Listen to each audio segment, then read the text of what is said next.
una nueva revelación o una antigua herejía. La obra de Dios, la obra de la redención y la salvación humana, es la obra cumbre del universo. Envuelve y afecta a la divinidad, al Padre como Padre, al Hijo como Hijo y al Espíritu Santo como Espíritu Santo.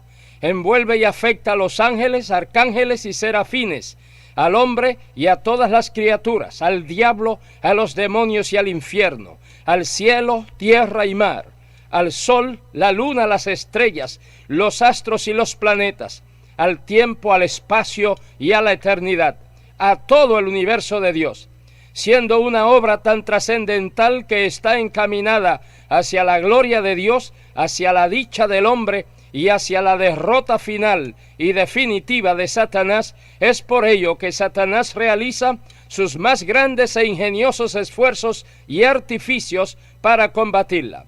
Satanás utiliza miles de formas para atacar la obra de Dios e impedir la salvación de las almas.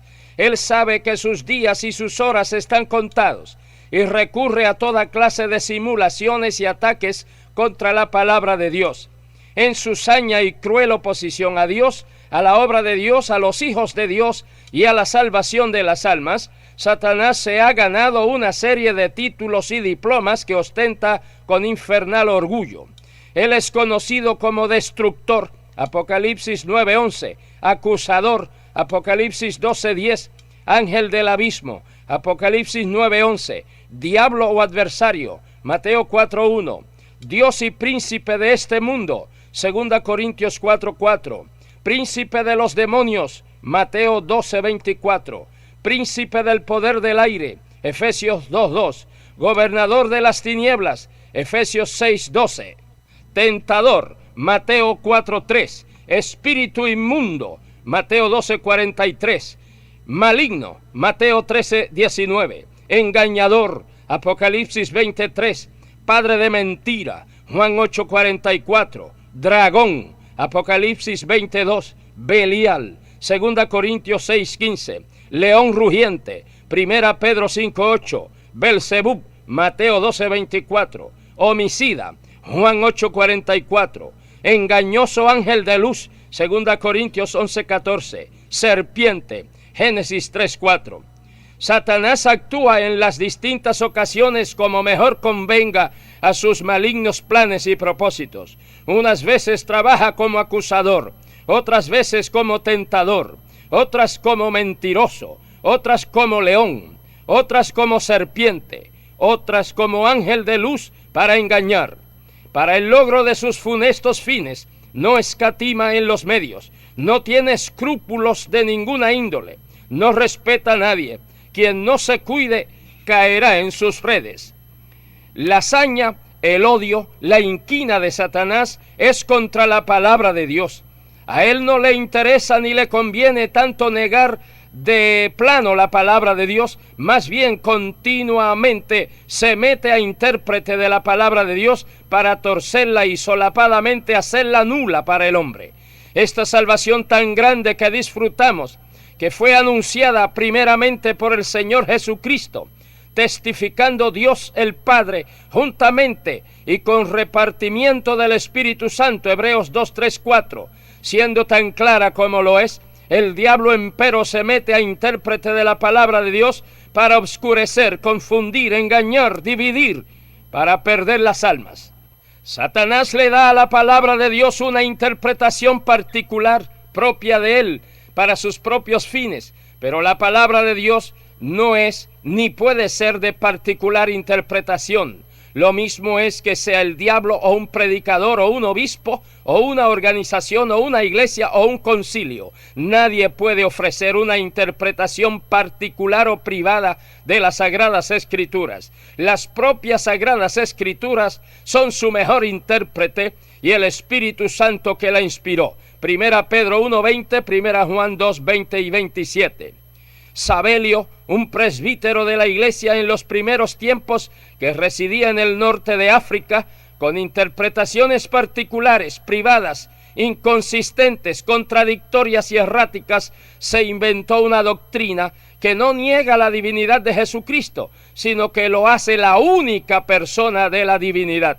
enseñaba a este presbítero que el Padre, el Hijo y el Espíritu Santo son la misma persona, que son tan solo 3 títulos para el mismo ser divino.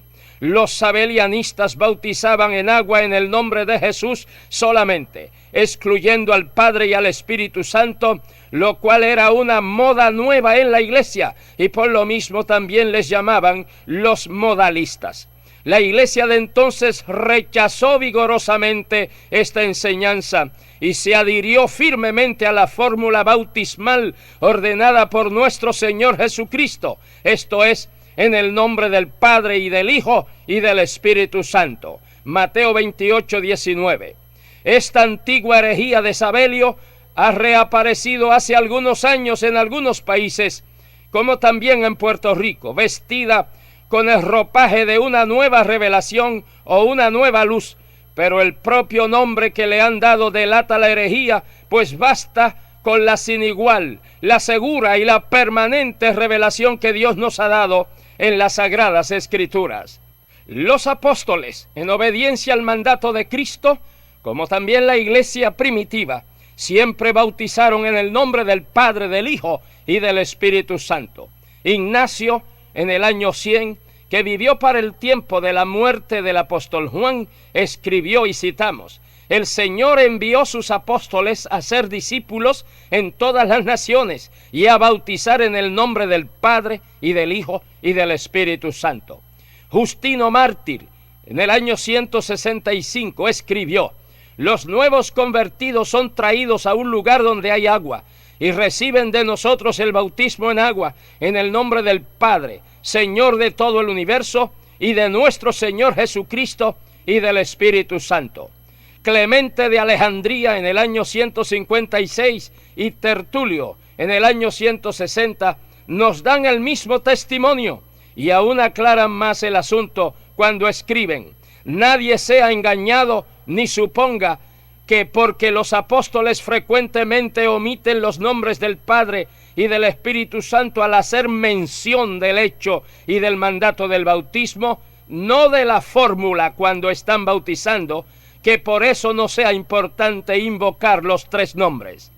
En los textos que citan los sabelianistas del libro de los Hechos para pretender establecer que los apóstoles bautizaban en el nombre de Jesús solamente, tales textos no se refieren a la fórmula del bautismo, sino a la autoridad del bautismo. Esto es, que el bautismo cristiano, que era nuevo para los judíos, su autoridad y su mandato emanaba del Señor Jesucristo, quien lo ordenó. Además, los judíos aceptaban gustosos el testimonio del Padre, pero habían matado al Hijo, considerándolo un impostor y blasfemo. Y Pedro y los apóstoles continuamente exaltaban a Cristo, a quien los judíos eran reacios en aceptar. Por eso Pedro recalca que si ellos van a ser salvos, tienen que arrepentirse de haber matado a Jesucristo, tienen que aceptar el bautismo ordenado por él, aunque muchos de ellos estaban bautizados en el bautismo de Juan. Tienen que aceptar el nombre de Jesucristo y reconocerle como Mesías y Salvador. Ese es el sentido correcto y armonioso de los textos usados por los sabelianistas para pretender ignorar el mandato del Maestro en Mateo 28, 19 y para tratar de divorciar el ministerio de los apóstoles con el mandamiento del Señor. Si hay una sola personalidad en la deidad, ¿qué hacemos con la Biblia? ¿Qué hacemos con los nombres de la deidad en el idioma hebreo, en la Biblia hebrea? Elohim, Adonai, El Shaddai, todos son nombres plurales. El nombre Elohim aparece 2500 veces en la Biblia hebrea. El nombre Adonai aparece 290 veces y el nombre El Shaddai aparece 48 veces. Y repito, todos son nombres plurales. ¿Qué hacemos con la declaración de la divinidad cuando, expresando el pensamiento de pluralidad, dice: hagamos al hombre a nuestra imagen y semejanza? Génesis 1:26. ¿Qué hacemos con la declaración divina cuando dice: he aquí el hombre es como uno de nosotros? Génesis 3:22. ¿Qué hacemos con la declaración de la deidad cuando en la rebelión de Nimrod dijo: ahora pues descendamos y confundamos allí su lengua? Génesis 11:7. Si es una sola personalidad en la deidad, ¿qué hacemos con la amonestación del Señor Jesucristo cuando dice: a cualquiera que dijere alguna palabra contra el Hijo del Hombre, le será perdonado, pero al que hable contra el Espíritu Santo, no le será perdonado ni en este siglo ni en el venidero? Si es una misma persona con distintos títulos, como dicen los abelianistas, ¿cómo puede ofendérsele con el título de Hijo y no se le puede ofender con el título de Espíritu Santo? Mateo 12, 31 y 32. Si es una misma persona, ¿qué hacemos con las palabras de Cristo dirigidas al Padre cuando dice: Padre, glorifícame tú para contigo con aquella gloria antes que el mundo fuese? Me has amado desde antes de la fundación del mundo. Juan 17, 5 y 24. Quiere decir que la misma persona no era el Padre en el Antiguo Testamento y luego el Hijo en el Nuevo Testamento, sino que tanto el Padre como el Hijo estaban juntos aún antes del mundo ser.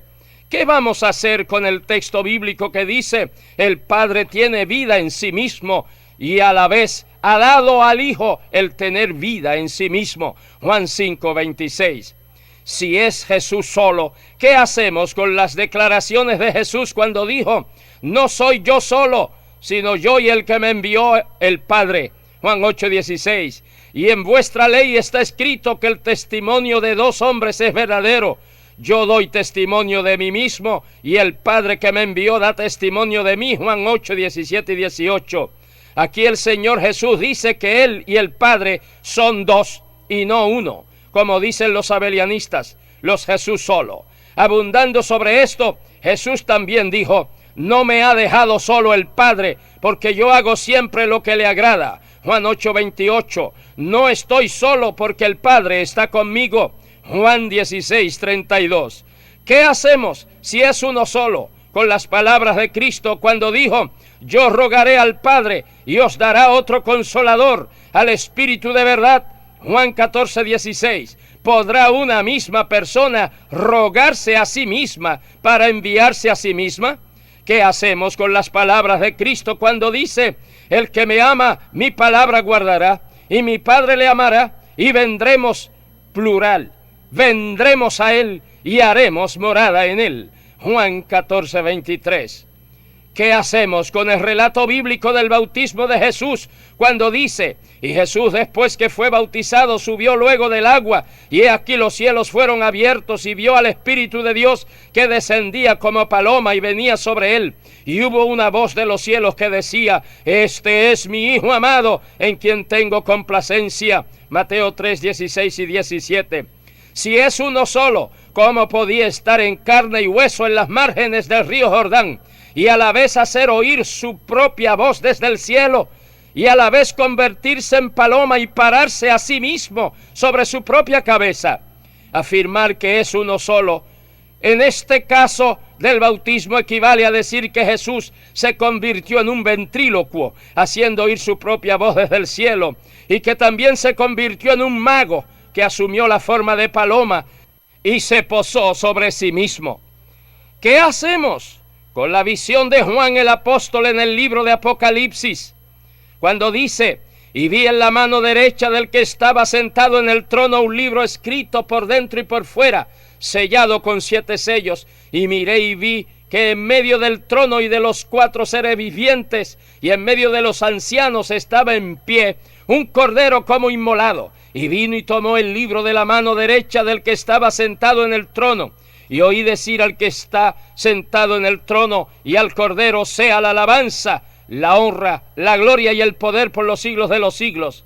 Si es Jesús solo, como dicen los abelianistas, ¿cómo puede Jesús estar sentado en el trono con un libro en su mano derecha y a la vez estar de pie junto al trono? Y estando Jesús de pie junto al trono, tomar de la mano de Jesús que está sentado en el trono el libro.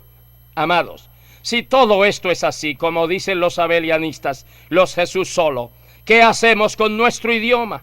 Pues según ellos el idioma no quiere decir lo que dice. ¿Qué hacemos con la Biblia? Pues la Biblia no estaría diciendo lo que claramente dice. ¿Qué hacemos con el inconfundible testimonio bíblico de la doctrina del Padre y del Hijo y del Espíritu Santo.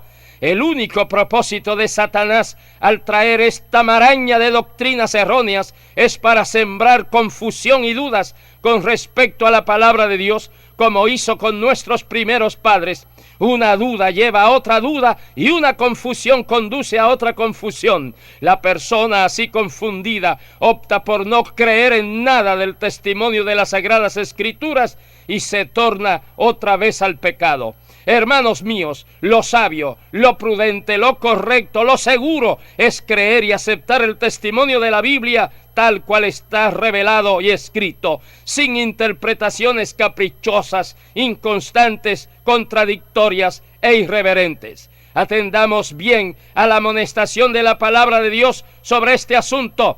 San Pablo escribe: Pablo, apóstol, no de los hombres, ni por hombre, sino por Jesucristo y por Dios el Padre, que los resucitó de los muertos. Gracia y paz sean a vosotros de Dios el Padre y de nuestro Señor Jesucristo. Si aún nosotros o un ángel del cielo os anunciare otro evangelio diferente del que os hemos anunciado, sea anatema, sea maldito. Y nótese que Pablo presenta al Padre y al Hijo como siendo dos. San Juan escribe: este es anticristo, el que niega al Padre y al Hijo. Primera de Juan 2:22. Sea con vosotros gracia, misericordia y paz de Dios Padre y del Señor Jesucristo, Hijo del Padre, en verdad y en amor. Cualquiera que se extravía y no persevera en la doctrina de Cristo, no tiene a Dios. El que persevera en la doctrina de Cristo, ese sí tiene al Padre y al Hijo. Si alguno viene a vosotros y no trae esta doctrina, no lo recibáis en casa ni le digáis bienvenido, porque el que le dice bienvenido participa de sus malas obras. Segunda Juan 3, 9 al 11. Amados, más claro ni el agua. Todos los evangelios y las epístolas y el Apocalipsis están saturados de esta verdad bíblica de la doctrina del Padre, del Hijo y del Espíritu Santo. Estudie los capítulos 14, 15, 16 y 17 de San Juan. Los mal llamados testigos de Jehová se aferran al Padre y desdeñan al Hijo, diciendo que es una criatura como cualquier hombre y que a lo sumo es un profeta más, y denigran al Espíritu Santo diciendo que es una mera influencia. La falsa diosa Mita, sus sucesores y otros similares se aferran dizque al Espíritu Santo, y todo dicen hacerlo por medio del Espíritu Santo. Y dicen que el Espíritu Santo se ha encarnado en uno de ellos y menosprecian la Biblia porque ya no hace falta. Y para completar el trío, los Jesús solo se aferran al Hijo y dicen que lo del Padre y Espíritu Santo son meros títulos de Jesucristo, que el Padre y el Espíritu Santo no existen como tales.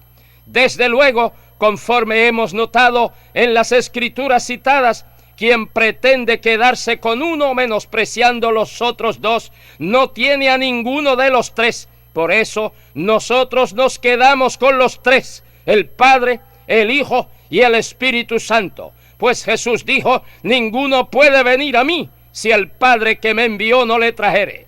Para que todos honren al Hijo como honran al Padre. El que no honra al Hijo, no honra al Padre que le envió, porque el Padre ama al Hijo. Juan 6, 44, 5 del 19 al 23. Bástenos lo que la deidad dice de sí misma.